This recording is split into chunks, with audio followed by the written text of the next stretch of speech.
Fascist টেরোরিস্টদের দমনের উদ্দেশ্যে committee operation devil hunt phase 2 অবিলম্বে চালু করার সিদ্ধান্ত গ্রহণ করা হয়েছে। এই ফয়সাল দাউদকে ধরা এত কঠিন হয়ে যাচ্ছে কেন আমি বুঝতে পারতেছি না। আইন শৃঙ্খলা বাহিনী যদি এখন থেকে তার শক্তি, সামর্থ্য, তার বুদ্ধিমত্তা চূড়ান্ত বহিঃপ্রকাশ ঘটাতে না পারে, ক্ষিপ্রতার সাথে, দক্ষতার সাথে, এবং আবারও বলি, ডেভিল হান্ট নাকি আবার সেকেন্ড ফেজে শুরু করছে। ডেভিল হান্টের সেকেন্ড ফেজ মানে অপরাধী পাওয়া মাত্রই সেখানে তাকে আক্রান্ত করতে হবে।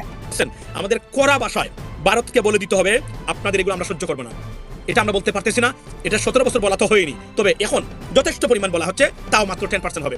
আমরা চাই এটা 50 to 60% নেওয়া হোক, এবং মানে 1.5 মাসে বলা হোক যে আপনারা বাংলাদেশে অস্তিত্ব, মানে এই বাংলাদেশে খেয়াল সৃষ্টির জন্য এই মুহূর্তে কেউ দায়ী থাকলে সেটা হচ্ছে ভারত। এবং হাদির উপর হামলাকারীরা সীমান্ত পাড়ি দিয়ে ভারতে প্রবেশ করেছে বলে দাবি করেছেন কাতার ভিত্তিক সংবাদ মাধ্যম আল জাজিরার প্রবাসী সাংবাদিক জুলকারনাইন সায়ের। জননেতা ওসমান হাদির যে ঘটনা, তার উপর যে নৃশংস হামলা হয়েছে, এই ঘটনার বিরাট প্রভাব রাজনীতিতে পড়বে অনিবার্যভাবে। এই ঘটনা থেকে আরো অনেক ঘটনা ঘটবে। বলছি, হাদিকে গুলি করা সন্ত্রাসী ফয়সাল করিমের কথা। সে অস্ত্রসহ অ্যারেস্ট হওয়ার 3 মাসের মাথায় তাকে জামিন করিয়ে জেল থেকে বের করেন বিএনপি নেতা কায়সার কামাল। শুধু জামিন করেই তিনি ক্ষান্ত দেননি, মেয়াদ শেষে জামিনের সময়সীমা আরো বাড়িয়ে দিয়েছেন। আসসালামু আলাইকুম দর্শক, বাংলাদেশের বর্তমান রাজনৈতিক প্রেক্ষাপট নিয়ে খুবই গুরুত্বপূর্ণ কয়েকটা ভিডিও নিয়ে আপনাদের সম্মুখে হাজির হয়েছি। দর্শক শ্রোতা ইতিমধ্যেই বুঝতে পেরেছেন যে আজকের ভিডিওটি কতটুকু গুরুত্বপূর্ণ এবং আকর্ষণীয় হতে চলেছে। দর্শক সবাইকে বলবে একটু ধৈর্য সহকারে নাসির বার্তা ইউটিউব চ্যানেলে ভিডিওটি আপনারা আজকে দেখবেন, কারণ অনেক গুরুত্বপূর্ণ কিছু বিশ্লেষকদের বিশ্লেষণ আজকে আপনাদের সাথে শেয়ার করতে চলেছি। একটু ধৈর্য সহকারে দেখলেই বর্তমান বাংলাদেশের রাজনৈতিক প্রেক্ষাপট নিয়ে বিশেষ বিশেষ তথ্য আপনারা জানতে পারবেন। তো চলুন তাহলে আর কথা কেন, একটা লাইক দিয়ে ভিডিওগুলো দেখে আসি। তার আগে বলবো, যারা এখন পর্যন্ত আমাদের এই নাসির বার্তা ইউটিউব চ্যানেলটি সাবস্ক্রাইব করেনি, প্রতিনিয়ত আপডেট গরম গরম খবর পেতে আমাদের চ্যানেলটি সাবস্ক্রাইব করবেন। যারা করেছেন ধন্যবাদ। চলুন একটা লাইক দিয়ে সবগুলো ভিডিওর বিস্তারিত আলোচনাগুলো শুনে আসি। হাদির জন্য আমাদের হাদি, আমাদের বাংলাদেশ, আমাদের নিউ বাংলাদেশ আমরা যদি বলি যে এই মুহূর্তে হাদিই বাংলাদেশ। হাদির জন্য খাচ্ছে সারা পৃথিবী, সারা বাংলাদেশ, এক্সেপ্ট কিছু বেজন্মা এবং দেশদ্রোহী ইন্ডিয়ান দালাল যারা আছে। এর বাহিরে যারা আছেন মানুষ হিসাবে আসেন বাংলাদেশের এবং নিজেকে বাংলাদেশি মনে করেন, প্রত্যেকেই খাচ্ছেন। তবে ভারতীয় দালালরা খাচ্ছে না, খাবেও না কখনো। দেশদ্রোহীরা কখনো কাঁদে না হাদিদের জন্য, জীবনও কাঁদে নাই। এটা নতুন, এটা don't expect even that. Even বিভিন্ন দলও দেশদ্রোহী, বাটপাট, প্রতারক, দান্দাবাজ, ব্যক্তিগত স্বার্থে যারা রাজনীতি, সাংবাদিকতা, সোশ্যাল মিডিয়া অ্যাক্টিভিজম থেকে শুরু করে প্রতিটা জিনিস করেন, তাদের বুক কাঁপে না। এরা খুনিদের ইনডাইরেক্ট সহযোগী বা অ্যাসোসিয়েটস, তাদের কখনোই কাঁপেনি অতীতে, তাদের কাঁপবে না কখনো, কারণ বাংলাদেশে বিশ্বাসী নয় এরা, সুতরাং এদের কখনোই কাঁপবে না। হাদির জন্য প্রার্থনা, আল্লাহর কাছে দোয়া করি যেন সে সুস্থ হয়ে ফিরে আসুক আমাদের মাঝে, কারণ হাদি আমাদের বাংলাদেশ। লেডিস এন্ড জেন্টলম্যান, হাদির আমি সরকারকে আমি খুব অসন্তুষ্টি প্রকাশ করতেছি। এখন পর্যন্ত হাদির খুনিকে গ্রেফতার করা যায়নি, এটা আনবিলিভেবল। আমরা জানতে চাই, আমরা দেখতে চাই হাদির খুনিকে অনতিবিলম্বে গ্রেফতার করে জাতির সামনে উপস্থাপন করা হচ্ছে এবং দ্রুত বিচার শুরু হচ্ছে, এবং তার অ্যাসোসিয়েট যারা তাকে দিয়েছেন। তবে আমার সংখ্যা, আমি যেটা শুনলাম, আমি একটা বিদেশি দেশের গোয়েন্দা সংস্থা সরাসরি তার মুভমেন্ট এবং তার ভারতে পাচার হওয়া বা ভারতে পালিয়ে যাওয়ার বিষয়টা তদারকি করতেছে এই মুহূর্তে। এবং আমি খুব সম্ভবত সিলেটের যে কোন এরিয়া থেকে, সিলেটের মধ্য দিয়ে, মনে রাখবেন, পায়ে হেঁটে সবচেয়ে নিরাপদে সিলেটের বিভিন্ন জায়গা থেকে ভারতে যাওয়া যায়, যা আমরা অতীতে দেখেছি, এবং সেখানে এটা হতে পারে। এবং আমি শুনেছি এটা, আমি সরকারকে বলবো বাংলাদেশের বর্ডার সিল করে দেওয়া হোক যতক্ষণ পর্যন্ত তাকে গ্রেফতার করা না গেছে। আপনার তৎপর আমাদের প্রতিটা গোয়েন্দা সংস্থা, আজকে আমরা দেখতে চাই ডিজিএফআই, এনএসআই সহ যারা আছেন, যাদের এই কাজ না, এই আসামি ধরা, তারাও এই কাজে যুক্ত আছেন। আচ্ছা, হোম অ্যাডভাইজার আপনার কি রাইনো স্কিন্ড, আমি অন্তত একটা জিনিস আমি বলি যে আমি তো বলছি, আমি নির্বাচনকালীন সময়ে আমাদের হোম অ্যাডভাইজার যিনি আছেন আমাদের, আমি তাকে শ্রদ্ধা চোখে দেখি। তবে আমি মনে করি নির্বাচনের সময় আমি প্রস্তাব করেছি সরকারের কাছে কিছু জিনিস আমরা সোশ্যাল মিডিয়ার মাধ্যমে বা যে চ্যানেল আছে চ্যানেলগুলোতে বলি, যদিও ডাইরেক্ট ডক্টর মোহাম্মদ ইউনূস ছাড়া এই বিষয়ে কারা নীতি নির্ধারক, এটা সেটাও আমাদের বুঝতে একটু সমস্যা হচ্ছে এই মুহূর্তে। লেডিস এন্ড জেন্টলম্যান, সো আমি মনে করি নির্বাচনকালীন সময়ে বাংলাদেশের নির্বাচন সম্পন্ন করতে গেলে উপদেষ্টা পরিষদে এই মুহূর্তে নতুন যদি ডিলিশন না হয়, এডিশন মাস্ট বি নিডেড, এটা নিশ্চিত। 2-1 জন উপদেষ্টাকে নতুন করে যুক্ত করতে হবে। আমি 3-4 জনের নাম দিয়েছি, আপনাদের মানে অনেকের পছন্দের নাম থাকতে পারে, যারা গুরুত্বপূর্ণ মানে আপনার ভূমিকা পালন করতে পারেন। আমি বলেছি মাহমুদুর রহমান ভাই, আমি বলেছি কাকে, আমি বলেছি আপনার এই যে খনেউলিয়া সাহেব, আমি বলেছি অধ্যাপক শহীদুজ্জামান, আরও যারা অনেকে আছেন। কেন বলছি, একটা জায়গাতে তারা একমত এবং একটা জায়গাতে তারা সবাই মানে এক অন দ্য সেম পেজ। সেটা কি? সেটা হচ্ছে ভারতীয় আগ্রাসন। এই ভারতীয় আগ্রাসন বিষয়ে তারা সবাই এক। সুতরাং আমি মনে করি, যদিও অনেকে বলছেন এসে উনি জামাতের প্রোডাক্ট, উনি জামাতের গুপ্ত আমির, এই সেই, আপনার কেউ বলছেন বিএনপির, কিন্তু একটা জিনিস মনে রাখবেন, আপনারা নিজের স্বার্থে, নিজের কনভিনিয়েন্স সুবিধাতে মানে আপনার মানুষকে ব্রান্ড করার থেকে বিরত থাকুন। এই মুহূর্তে সবচেয়ে কমন শত্রু, কমন বিপদ আমাদের সবার জন্য সেটা হচ্ছে যে তাদের এই ষড়যন্ত্রগুলো, এই ষড়যন্ত্র মোকাবেলায় যারা এটা আন্ডারস্ট্যান্ড করেন, যারা এটা বুঝেন, যারা মনে করেন যে আপনার তাদের কমিটমেন্ট আছে এবং সত্যিকার অর্থে কনসার্ন, তাদের মতো মানুষ এই মুহূর্তে দরকার। এবং আমি মনে করি কোনো ধরনের এডিশন ছাড়া আগামী 2 মাস বিপজ্জনক হতে পারে। We need tough people, really tough strict people. আমি পার্টিকুলারলি আমরা পুলিশে এবং অন্যান্য আর্ম ফোর্সেস যারা আছে তারা, আমি পররাষ্ট্র মন্ত্রণালয়ও এবং আপনার অনেকে সংযোজন করার অনুরোধ জানাচ্ছি। এর বাহিরে আমি মনে করি না বাংলাদেশ এই সময়।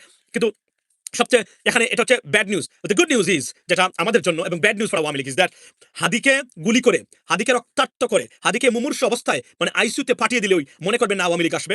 আওয়ামী লীগ বরং আসার, আওয়ামী লীগ শব্দটা যে বাংলাদেশের বাতাসে এখনো আনিস আলমগীর, মাসুদ কামালের মতো এজেন্ট এবং ভারতীয় দালালরা এবং আপনার আরো অনেকে আছেন যে দালালরা উচ্চারণ করে থাকেন, সেটা সেই শব্দটা নিঃশেষ হয়ে যেতে পারে বাংলাদেশের আপনার আকাশে বাতাসে। এটা মোটামুটি নিশ্চিত হওয়া গেছে। মনে করবেন না আওয়ামী লীগ ফিরতে পারবে। আওয়ামী লীগ যদি এগুলা করে ফিরতে পারতো তাহলে আওয়ামী লীগ রাষ্ট্র ক্ষমতা এগুলা করে থাকতে পারতো। থাকতে কি পেরেছে?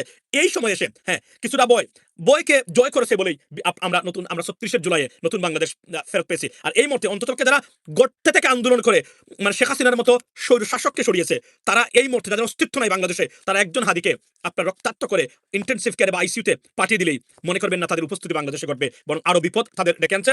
আমরা সরকার আবারও ডেভিড হান্টের মতো ডাবল ফেজে তারা মানে বর্তমানে পরিচালনা করবেন। আমি এখানে সেনাবাহিনীকে অ্যাক্টিভ রুল পালন করার জন্য এবং পুলিশকে আরো অ্যাগ্রেসিভ হওয়ার জন্য আমি মানে আহ্বান জানাচ্ছি। এই প্রথম আমি এই বিষয়টা জানাচ্ছি। এর বাহিরে আর কোনো কিছু আপনার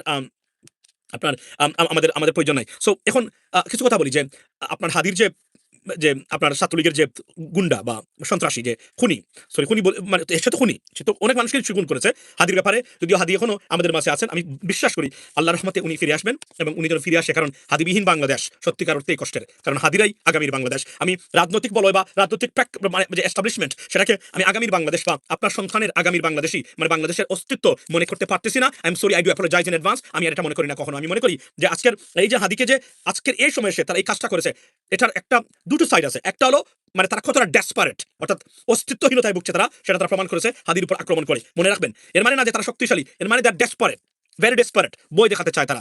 কতজন হাদিকে রন্ধ্রে রন্ধ্রে হাদি আছে, হাদির মতো আছে, তবে হাদি হয়তো কেউ হয়ে উঠবে না, কারণ হাদিরা সচরাচর উঠে আসে না, এটা অনেক সময় লাগে মানে রিসেন্ট জার্মেন। সো এই হাদিকে কেন্দ্র করে বাংলাদেশের রাজনৈতিক প্রেক্ষাপট চেঞ্জ হচ্ছে। আজকে সবচেয়ে বড় মানে এবং বলে রাখি যে আমার সবচেয়ে কনসার্নের জায়গা কোথায়, আমি ভারতীয় হাইকমিশনে এই খুনির বিষয়ে সরকারের ভারতীয় হাইকমিশনের চতুর্দিকে সিসিটিভি ক্যামেরার মাধ্যমে এটাকে মনিটর করার অনুরোধ জানাচ্ছি। You never know, you don't know that. মনে রাখবেন, আপনি যদি বিশ্বাস করেন এখানে এত বড় ঘটনা ঘটিয়ে সে নিশ্চয় ধরা খাওয়ার জন্য সেটা করেনি, সে জানে সে পালিয়ে যেতে পারবে। তার এক্সিট যেহেতু মানে ওয়েল এক্সিকিউটেড প্ল্যান, অনেক দিক আগ থেকেই তারা প্ল্যান করে যাচ্ছিল। এবং আমি একটা ভিডিও দেখলাম, আজকে উঠলাম যে তাকে লিফটেই তাকে তারা শর্ট করতো, কিন্তু তারা পারে নাই লিফটে, তারা বাইরে করতে বাধ্য হয়েছে, আর না লিফটে তাকে মেরে ফেলতো তারা যদি তাদের মাধ্যমে। আমি গতকালকে আমার লাইভে বলেছি, লেডিস এন্ড জেন্টলম্যান, এতটা নাইভিটি যারা নতুন আছেন, এতটা নাইভিটি। আজকে দেখলাম একটা পোস্টে যে আপনার আওয়ামী লীগের অনেকেই মানে তাবলিগ জামাতের সাথে এই মুহূর্তে আছেন এবং এসে মানে তারা আছেন যারা পালিয়ে বেড়াচ্ছেন। আমি এটার কেন আমি বলি, উনি মানে এটা কেউ বলছে বলেই মানে এটা সত্য হয়ে যায় না, এটা এই কারণে এটা ইট ডাজ মেক সেন্স। মনে রাখবেন, কোনো জিনিস প্রথমেই দেখবেন আপনার কমন সেন্সে এটাকে কি বলে। আমি বলছি পৃথিবীতে যত কঠিন মানে ক্রাইম হয় না কেন বা ঘটনা হয় না কেন, সেগুলো প্রথমেই যেভাবে জাস্টিফাই করা হয় বা একটা নেগেটিভ দাঁড় করানোর চেষ্টা করা হয়, তার হচ্ছে কমন সেন্স। প্রতিটা জিনিসে কমন সেন্সের ভিতরে এই কমন সেন্সের ভিত্তিতে বলছে এই কথাটার যৌক্তিকতা এবং it does make sense. Why? কারণ তাবলিগ জামাতে এই মুহূর্তে কেউ গিয়ে ডিস্টার্ব করবে না, কারণ এমনিতেই তারা হুজুরা চরমুনাই বা মানে আমাদের হেফাজতের যারা আছে যারা তাবলিগ করেন, এমনিতেই তারা একটু মানে উগ্র প্রকৃতির মানে থাকেন তারা সাধারণত। এর ভিতরে এখন আওয়ামী লীগ আর নাই, সুতরাং তাদেরকে এখানে গিয়ে আঘাত করবে কেউ বা ডিস্টার্ব করবে, এটা সত্যিকার অর্থে এখন এটা আমার কল্পনাতীত। দেয়ারফর আমি মনে করি তাবলিগ জামাতে যথেষ্ট পরিমাণ এই সন্ত্রাসীরা আছে সারা বাংলাদেশে, এটা আমার কাছে কমন সেন্সের ভিত্তিতে আমি বলছি। নাও থাকতে পারে, তবে একবারে থাকবে না, ইট ইজ ইম্পসিবল। লিখিত দিতে পারি আপনাদেরকে যে একবারে থাকবে না, এটা লিখিত দিতে পারি, এটা সত্য নয়। আছে কতটুকু আছে এটা যাচাই বাছাই করা দরকার বলে আমি মনে করি। আর সেকেন্ড থিং হলো, আপনারা সবচেয়ে আপনারা দেখেছেন 37 বাংলাদেশিকে ভারত নাগরিকত্ব দিয়েছে। এর ভিতরে বাংলাদেশ থেকে পালিয়ে যাওয়া মানে খুনি লুটপাটকারী ফেসিস্টদের দূষররা আছেন, নিশ্চিত করে বলতে পারি এদেরকে তারা নাগরিকত্ব দিয়ে এখন সারা পৃথিবীতে চষে বেড়ানোর সুযোগ করে দিবে তারা। এটা আমাদেরকে খেয়াল রাখতে হবে। এরা কেউ ট্রাভেল করে কিনা, বাংলাদেশি পাসপোর্ট যদি এদের পাসপোর্ট যদি আপনার ক্যান্সেল করা হয়ে থাকে, তাহলে এরা ট্রাভেল করে কিসের ভিত্তিতে? ভারতীয় ট্রাভেল ডকুমেন্টের উপর ভিত্তি করে। ভারতীয় ট্রাভেল ডকুমেন্টে অনেক দেশ ভিসা দিবে না, আমি নিশ্চিত করে বলতে পারি আপনাদেরকে। হাদির উপর হামলাকারী এখনো ধরা পড়েনি, শনাক্ত হয়েছে, ধরা পড়েনি। এর চেয়ে দুর্ভাগ্য আর কি হতে পারে? আমাদের আইন শৃঙ্খলা ব্যবস্থা কত দুর্বল দেখেন, তার একটা বড় প্রমাণ। এত বড় ঘটনা ঘটলো, তার ছবি প্রকাশিত হলো, মোটরসাইকেল সহ পুরো সিসিটিভির ফুটেজে পরিষ্কার, এখনো ধরা পড়েনি। এবং এটার জন্য পুরস্কার ঘোষণা করতে হবে কেন? কি দেশের বাইরে লোক আছে? দেশের ভিতরে ঘটছে, সে কি দেশ পাড়ি দিয়ে চলে গেছে? 50 লাখ টাকা পুরস্কার ঘোষণা করার মধ্য দিয়ে সরকার কিন্তু একটা দুর্বলতা প্রকাশ করলো। আজকে মোটরসাইকেল শনাক্ত, মালিক সন্দেহে আটক একজন। এই খবরগুলি আমার কাছে আশাব্যঞ্জক না। আমি দেখলাম আমার সহকর্মী, সাবেক সহকর্মী মাসুদ কল বলছে পুলিশ চাইলেই পারে। পুলিশকে আসলে কি চাইছে না? পুলিশকে বা অবিশ্বাস করি কেন? হ্যাঁ, পুলিশের শক্তি কম, সামর্থ্য কম, কিন্তু প্রযুক্তি তো পরিষ্কার, সেগুলো তো দেখা যাচ্ছে। লুকায়িত, মানে আয়েশার মতন লুকায়িত না এই হামলাকারী, যার নাম দাউদ, লাস্টে ফয়সাল দাউদ, তাকে ধরা যাচ্ছে না। তার ফেসবুক আইডি ছিল, এত কিছু তার সূত্র। এই যদি হয় তাহলে যখন আরো ঘটনা ঘটবে একসাথে 3টা 4টা, তখন তো পুলিশ দিশা হয়ে যাবে। আপনি রাজধানীতেই পারছেন না, রাজধানীর বাইরে যদি এই ঘটনা ঘটে তাহলে কিভাবে কি করবেন? চট্টগ্রামে ধরা গেল এইভাবে মুখে মাস্ক দিয়ে, এখানে ধরা গেল না। সেই পুরান ঢাকার ওই যে জামিন নিতে আসা যে সন্ত্রাসী, তাকে হেলমেটধারী যারাই করলো, সেই সিসিটিভির ফুটেজ দিয়ে তা কে করালো? আর এটা এত মানে সে মানে কৌশলী, এত বেশি তার বুদ্ধিমত্তা যে তার পিছনে দৌড়ায় পারতেছে না, নাকি ইচ্ছা করে একটু নাটক জমানোর চেষ্টা চলতেছে, আমি বুঝতে পারতেছি না। তবে এই ধরনের যদি কোনো প্রবণতা থাকে, মানসিকতা থাকে, এই ধরনের খেলাধুলা কিন্তু বিপজ্জনক। তাহলে যেটা হবে, আইন শৃঙ্খলা বাহিনীর উপর আর বিন্দুমাত্র আস্থা থাকবে না, এবং এই অপরাধীরা আরো অপরাধ সংগঠনে উৎসাহিত হবে।